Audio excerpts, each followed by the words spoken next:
Hello and welcome to the TalkSport Gold preview show brought to you by Final One, standing new from William Hill, 18 plus at GambleAware.org. I am Sam Ellard, and joining me to look ahead to all of the Premier League games this weekend is William Hill's Lee Phelps. Hi Lee, how are you?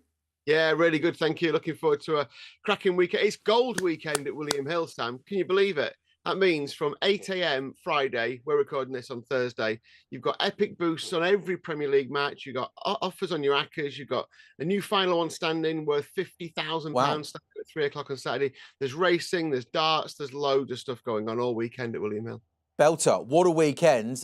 Great. Well, let's get straight into it then and waste no time. Again, we go game by game. You try and pick out, don't you, Lee, a couple of bets that could appeal to the people watching this right now. No 12:30 game, so we go Saturday, 3 o'clock, Brighton, Everton. There's just 3 points separating the sides in the table. Everton 10th, Brighton 12th. Since the start of December, only Burnley and Wolves have earned fewer points in the Premier League than Brighton. Meanwhile, Everton have kept 5 clean sheets in their last 6 Premier League away games, which is pretty impressive. How did this one go, Lee?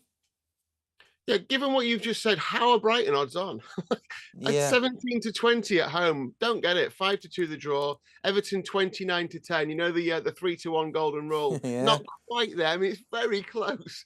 It's whether you break your rule or not and go. Everton are capable of doing anything on any given day, aren't they? Um, what's interesting is that, as well as all the stats that you just gave, Everton have lost 1 in 7 on the road. That was at Chelsea. 1-4, drawn 2. It's an impressive record, isn't it? Yeah, draw, if you take the draw or Everton, so you get the draw on your side and Everton winning, that's a bigger price than Brighton at 19 to 20. I think I'd rather take that. So just a bit bigger, still odds on, but still just a bit bigger than Brighton to win at home. As you said about there's not many goals in this fixture, I don't think. Each of Brighton's last 4 home league games have produced under 2.5 goals. Under 1.5 goals is 5 to 2. As you said, Everton keeping clean sheets, only Burnley and Wolves have had fewer shots on target than Everton this season. So, yeah, I think I'll take. I'd be tempted to take Everton to risk it, but I think I'll go under 2.5 goals in the match and a draw. I can see this being ending a draw. No one would be surprised if this finished a draw, would I? 1-1. Yeah. We'll go Leeds Arsenal. By the way, it's a big Saturday 3 o'clock game, isn't it? Leeds Arsenal. Not sure how that hasn't made the television picks. Arsenal now just 4 clear of City and Aston Villa at the top of the table after losing last weekend to Manchester United. Leeds got a point at Everton. So they're 16th on 26. That's 6 clear of 18th place West Ham, who picked up a victory at the weekend. Nottingham Forest also picked up a victory at the weekend just gone. Leeds are winless in their last 6 home league games against Arsenal. And Leeds have never won a Premier League game, a home game against the side starting the day at the top of the table. But Leeds are unbeaten in their last 5 Premier League home games. We know it's a tough place to go and all that. Do you fancy Arsenal, though, Lee, maybe just to go there and get a victory, or will they be scarred by last Sunday in that defeat to Man United? It's hard to know, isn't it? I mean, all the people who are kind of, who are negative about Arsenal's chances and who are looking for, issues. Well, we're all a bit like that, aren't we? If we're not an Arsenal fan, everyone's a bit like, oh, can they do it? This is one of those games where they have to go to Elland Road and win. Win well and scruffy. Who cares? Just win. 8 to 15 the price. Leeds are just under 5 to 1 at home. 24 to 5. Imagine Leeds fans might be tempted by that. 3 to 1 the draw. They've only lost to Villa and Tottenham at home, haven't they? I think they score. The Gunners are leaking goals, and we know what Elland Road is like. Once the noise is going there, they'll be well up for this against Arsenal. It's interesting looking at Arsenal's recent defensive record. Last 6 Premier League games, they've had 2 0-0 draws against Forest, against Liverpool, and they conceded 7 goals in the other 4 games. They've only conceded 17 all season. So they've conceded 7 of those 17 in 4 games. Leeds have scored in all but one of their home games in the Premier League this season. You have to go Arsenal. No, I Sure, think so. Arsenal winning both teams to score at 12 to 5. I'm going to chance the draw here. Okay. Score draw 9 to 2. Title race on. Wide open, and that would be great for us watching TalkSport goals. By the way, Arsenal are still 4 to 11 to win the title. By the way, so all this kind of which is City 11 to 4. So that they're shortening, but we don't know City. We've got to talk about City yet, haven't we? But then Villa 14 to 1. So Arsenal have still got this in control. It's people who are saying, oh, they're bottling it already. Let's see what happens at Elland Road first. Going to be a big game. We'll be watching Spurs City together on Sunday on TalkSport Goals. Mm. Wolves Bournemouth is another Saturday 3 o'clock game. After an 11-game winless run, Bournemouth have now won 2 of their last 3 in the Premier League, but Bournemouth have won just 1 of their 11 Premier League away games so far this season. Bournemouth 13th in the table. We know that Wolves are bottom and are, 17 points off safety. But to be fair to them, they have been showing some fight, haven't they, over the last couple of weeks. And maybe Bournemouth just starting to gather some momentum. Lee, will that carry on this weekend? Yeah, I mean, their away record is, well documented and has been pretty poor, hasn't it? But look at the recent results. They went to Brighton and won and they drew 1-1. They drew in the FA Cup with Newcastle, obviously lost in the end. That was at Newcastle. They drew at Chelsea. Obviously got battered 4-1 by Brentford. Drew 4-4 at Man United. So this isn't awful form anymore, I don't think. I think this is probably, reasonable form for them. And 6-5, their odds against at Wolves. I know Wolves are playing a bit better. They're 2-1, by the way. They draw 12-5. I think Bournemouth win. I think if it's open and Wolves go for it, I think Bournemouth will pick them off. I think they'll score more goals than Wolves. Look, if you're looking for extras on this, like other than just the result, then I think both teams score. Look at shots on target for Matthias Mane, Strand Larsen, Evan Nielsen, Krupia. There's lots of players who'll be having a pop here. And corners is an interesting one. We don't often talk about corners, but a lot of people love betting on the corners and cards. Very in at the moment, isn't it, corners, right? Yeah. Over 6 Bournemouth corners is 17-10, which I think that's good. Most corners of any away team in the division, it's a bit niche, this one, but -2 corners on handicaps. That means Bournemouth have to have 3 or more corners than Wolves. That's 8-5. Now, Wolves have taken the lowest number of corners in the division. You won't be surprised now. And they average 3 taken at home, and Bournemouth averaging over 6 away from home. So, yeah, there's a couple of niche ones there. Good for bet build. If you're going for a bet builder and you want to stick some corners in there and look at shots on target, both teams to score, I think there's a decent bet builder somewhere in there. Nice, good stuff, Lee. As that's 3 o'clock games on Saturday. 5:30 game on Saturday is tasty. Chelsea, West Ham. West Ham have won just 1 of their last 19 Premier League away games against Chelsea. But West Ham have won their last 2 Premier League games, last winning 3 in a row in December 2023 under David Moyes. Meanwhile, Chelsea themselves have won their last 2 games in the Premier League. Chelsea are 5th in the table, 1 point off 4th place Manchester United. Also Chelsea in the week going to Napoli, winning into the last 16 of the Champions League. And West Ham, with those back-to-back victories, are 5 points off 17th place Nottingham Forest. So both sides, Lee, with plenty to play for this season in the Premier League. Yeah, 1-2 Chelsea are at home. It's fair enough, isn't it? At home to West Ham. 100-30 the Hammers, the draw, and 24-5 the Hammers. I know it's not very trendy to say it, but Liam Rosenior is doing pretty well, isn't he? To be fair, you could question some of his, the performances of the team. The results were good. First team to beat Napoli at their place since December 2024. I mean, that's decent, isn't it? Yeah, I mean, fair play. And by the way, Napoli were going for it as well, weren't they? Lee, even on the TalkSport Goal Show on Wednesday night, even Kwesi Wafari had some nice words to say about Liam Rosenior. So there we go. Yeah. So look, I don't see how West Ham aren't the sort of team who win 3 games in the spin. I know they got through the FA Cup tie. They drew that game in 90 minutes. They, you mentioned it. They haven't won a game in 90 minutes, 3 games in a row in 90 minutes since back end of 2023. I can't see them going to Stamford Bridge and winning. I could maybe see Chelsea having a really strong first half. Maybe, the trip has taken a little out of them. So maybe they win the first half and the second half is drawn, but Chelsea still win. I can see Chelsea being 2 up and it finishing at halftime and it finishing 2-0, something like that. But I think Chelsea win, and I'd be looking at Chelsea -1 on the handicap. I think I'm interested to see how Rosenior's team finishes this season. Like you say, I think this is a game that they should win, and I think will win. That's the 5:30 game on Saturday. We've got an 8 o'clock game on Saturday evening. It's Liverpool versus Newcastle. Liverpool are unbeaten their last 18 Premier League games against Newcastle. And Newcastle failed to win any of their last 29 Premier League away games against Liverpool. So, I mean, Newcastle's record against Liverpool overall, especially at Anfield, absolutely woeful. Of course, both teams played Champions League Wednesday nightly, but both teams had different games. Liverpool cruising at home to Karabag, Newcastle away to PSG. That was a tough game.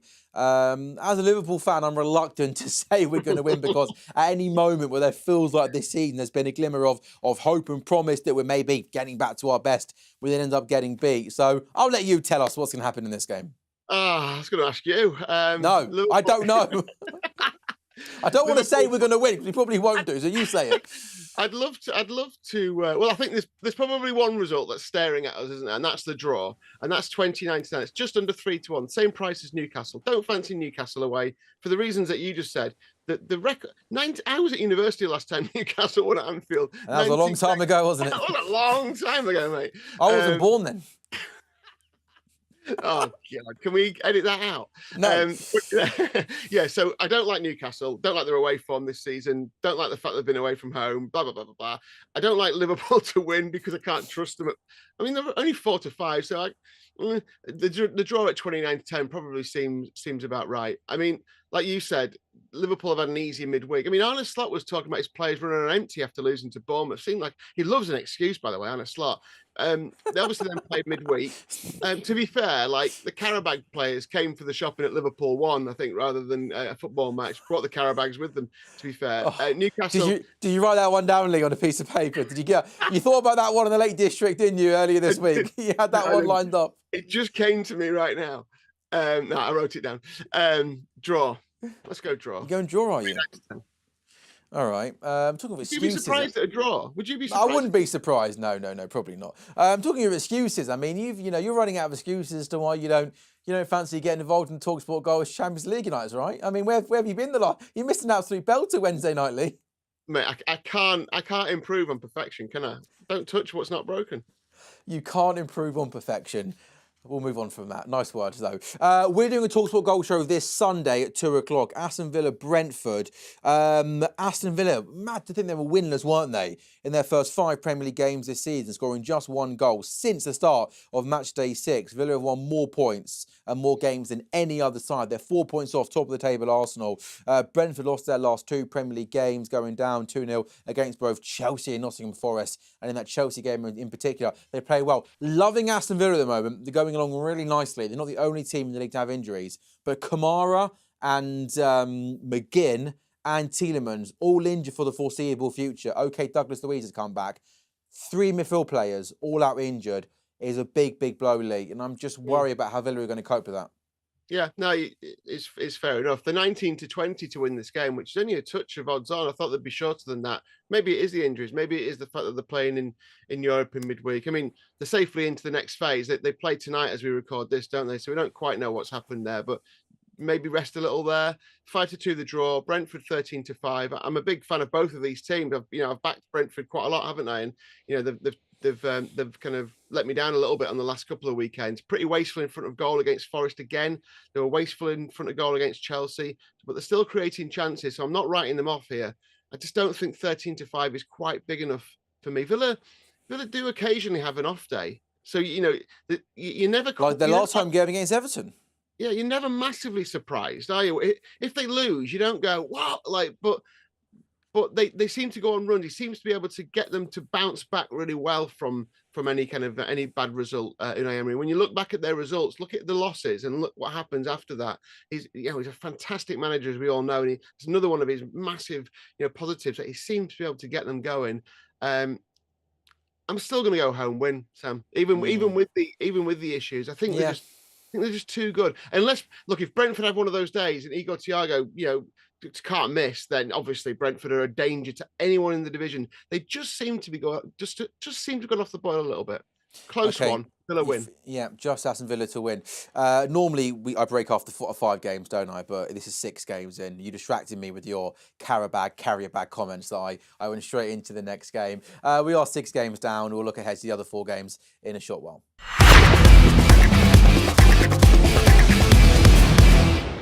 This is the TalkSport Goals preview show brought to you by Final One Standing, which is new from William Hill, 18 plus, at gambleaware.org. Sam Ellard and Lee Phelps from William Hill are taking you through all of the Premier League games this weekend. We now go to another Sunday 2 o'clock game, and this should be a tasty game at Old Trafford. It's Manchester United versus Fulham. We know that United are flying those incredible back-to-back victories against City and Arsenal. They're fourth in the table, but Fulham are absolutely flying. They're seventh, and they're only 4 points behind Manchester United. They're having a really, really good couple of weeks of Fulham. We've got a chance this season of possibly some European football. Fulham have earned as many points in their last 8 Premier League games as they managed in their first 15 of the season. So we know United are going well, but also Lee Phelps, the Fulham team that are in really good form themselves.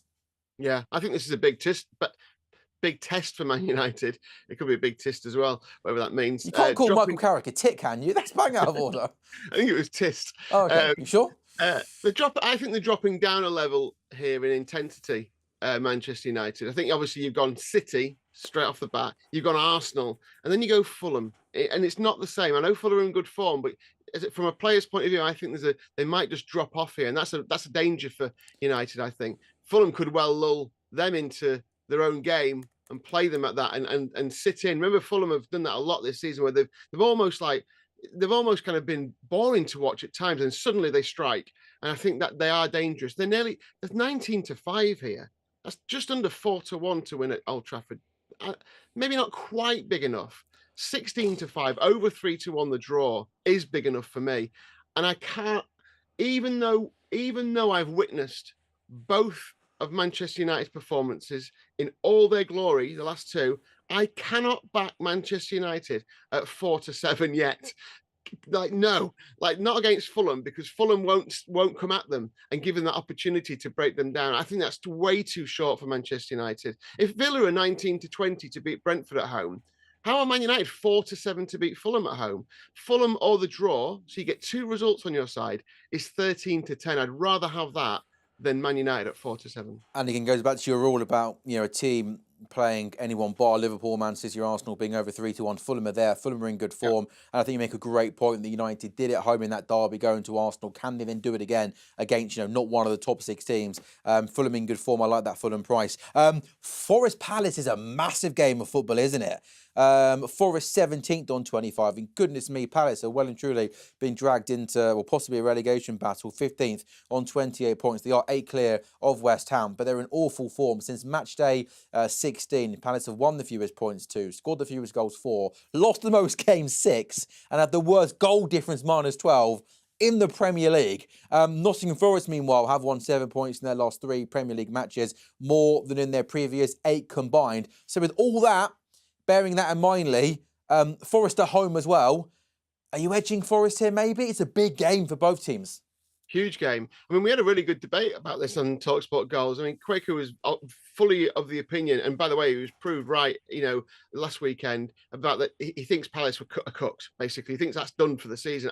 I'm not quite so sure. I think if the manager stays, I don't think his pride and the players' pride will allow them just to drop off and put their flip-flops on, and that'd be that, because they've still got the European competition. I know they've made a bit of a mess of that, but they've still got an opportunity. They're still right up there in the favourites to win that competition. So Palace are still a decent side, aren't they? We know they've lost players, and we know there's problems behind the scene. The main problem for them was that they couldn't cope with the midweek games. They haven't had one now for 2 weeks. It'd be interesting to see if he has got anything out of them. Now, I'm willing to trust them one more time. I know it's mad, but they're 11-4 at Forest. I think it's a bit big. Not quite big enough, but it's a bit big. I don't think Forest should be odds on at home to beat Crystal Palace. I think the draw is a big player here. The last 7 Premier League I was going to say that, Lee. It's the way to go here, the draw. Yeah, it looks like it. The last 7 Premier League games, there have been 5 draws. There have been 10 goals in 7 games between them. All have been under 2.5 goals. So the draw on under 2.5 goals is 3-1. Palace, shut up shop, try and get a defensive, play like they did early in the season, very defensively, but then capable of attacking when they need to. Forest, we know, can be very defensive. And I think both will probably take a point if you gave them it in the end, because you know. Oh, I don't think Forest take a point at home to Palace. No way, Jose. You've got to be joking, Lee. They're far enough away from West Ham. I don't think West Ham catch them. I think they'll be all right. I mean, Forest are 11-2 to be relegated. Leeds 13-2. Palace 7-1. West Ham are 4-9 to be relegated. I don't think West Ham get a result this weekend. I think West Ham just settle back down to where they were, and they'll end up going down, I think. I'm not saying that Forest will go for the win. I'm not saying they settle for it. I think at the end of the game, by 70 minutes, 1-1, let's finish there. Go 6 clear of West Ham, assuming they don't win against Chelsea on Saturday evening. Fair enough, Lee. I just think Palace are better than we're making out they are right now. You're generous, aren't you? Being generous on Crystal Palace. Spurs Man City, the Sunday 4:30 game. Of course, it'll be interesting to see how many points Man City are behind Arsenal going into this game, with Arsenal playing on Saturday at 3 o'clock away at Leeds. How's this for a stat? Man City's Pep Guardiola has lost more league games against Spurs than any other opponent in his managerial career. I mean, that's an astonishing record, Lee, isn't it? We know, of course, Spurs go well against City, don't they? Yeah, 3 of the last 4 they've won. I mean, it kind of surprises me, you know, even though we've witnessed that happening over the last couple of years. Like, when you look at it, you think, when did that happen? I mean, obviously, City were in a slump and all the rest of it. I think this is a tricky game. It's a bit like the Liverpool Newcastle game for me. I don't really trust any of the teams. Tottenham should tempt me at home at 7-2, but they don't. Man City at 13-20. Not quite. I'm not sure. I don't know. 3-1 the draw again. I mean, it just seems like we're putting draws up. It's more because I don't really know what the teams have got to offer. I mean, Haaland's got 3 in his last 2 at Tottenham, so that might be worth a look, because obviously he scored in midweek in the cup.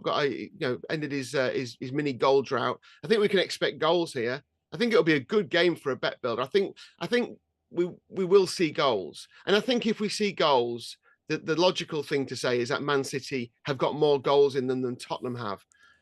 So I'd go. My bet would be City to win and both teams to score. It's a much better price than 13-20. But I think it's hard to predict. City, it's a must-win for City, though, if they are going to stay in the title race. Every game for City feels must-win, don't they? It is, though, isn't it? It really is. You can't go anywhere and take a point, can you? They need to win every game. Yeah, I fancy City here. I know City have looked less than convincing over the last couple of weeks, but Spurs in the league have been all over the place, awful. And at home, I agree. I think home, exactly that. So I think goals, and I do fancy City. What are you doing Monday night, Lee? I am going to sit down and watch Sunderland versus Burnley. What are you doing? I feel like I love football, and I feel like I watch lots of football, and that's great. I feel like maybe Monday, the 2nd of February, Sunday, 8 o'clock, I might watch Karen, whoever, do their thing on Monday Night Football, and possibly I might have a night off from the football. I don't know if I should be saying that, but maybe. That's what I might do. It's absolutely fine. It's fine. Sunderland, Burnley, Lee Phelps. Can you try and sell this to people, please, on Monday night, 8 o'clock, and why they should, possibly, if they wanted to, have a couple of pounds on something here? Well, on my notes, I wrote home win. Okay, I like that. Done. Thanks for joining me, Lee, on the TalkSport Goals preview show. It is a home win, isn't it? The 3-4. It's a bit short, but they win this game at home. I think Sunderland. Burnley. Burnley are obviously very short to go down now. They're 1-40. There's not much more to say about it than that, is there? I mean, look, when you watch Sunderland, you're going to get a great atmosphere at the ground. You'll be able to watch a decent enough game. The quality might not be top level, but I could see a couple of goals for Sunderland here. There's probably a way in. And, of course, because it's Gold Weekend and it'll extend through to Monday Night Football, there'll be an epic boost as well. So that's worth it, isn't it? Yeah, absolutely. Lee, I'm at, before we do the goal show on Sunday, I'm at QPR Coventry on Saturday afternoon for TalkSport Goals, which I'm looking forward to. And again, the top of the championship is fascinating, isn't it? Because Coventry, who started so well, I'm not saying dropping off, but they're on 58 points. Borough in second on 55. And then you've got Ipswich and Hull on 50. So 8 behind Coventry, who've lost 3 of their last 6 games. They go to QPR on Saturday, who are only a couple of points off the top 6. Has there been any change in terms of Coventry at the top in maybe lengthening a little bit in terms of going up? Or are they still pretty short given their 8 clear of 3rd place? Still well short to go up. 1-16 they are to be promoted. But in terms of the title race, Coventry are 4-6. Remember, they were very short, and Ipswich 5-2. So they are closing in on them. It's going to be interesting to follow that race and the Premier League title race and the William Hill Scottish Premiership race. There's some of course, title races going on. But yeah, Coventry still odds on, but they need to start putting stringing some results together. It's going to be fascinating to see what you think of them after Saturday at QPR. Yeah, I'll tell you about that on Sunday. And has there been any change since we last did the goal show on Sunday? Of course, that amazing Hearts Celtic game in terms of that William Hill Scottish Premiership outright. Has there been any change of prices, or is it pretty much as you were? Yeah, exactly as it was when we watched that after we watched that game. Celtic the favourites at 6-4, despite the gap. 13-8 second favourites Rangers, who closed the gap, of course, and Hearts top of the league, still 2-1 third favourites. Yeah, well, there we go. Lee Topman, thank you. I'll see you on Sunday. Looking forward to it. This has been the TalkSport Goals preview show. Make sure you do join us from 2 o'clock this Sunday on the TalkSport YouTube channel and on your smart TVs. We'll keep you across all of the Premier League action, including Spurs Man City at 4:30. We're on air at 2 o'clock. We will see you then for TalkSport Goals.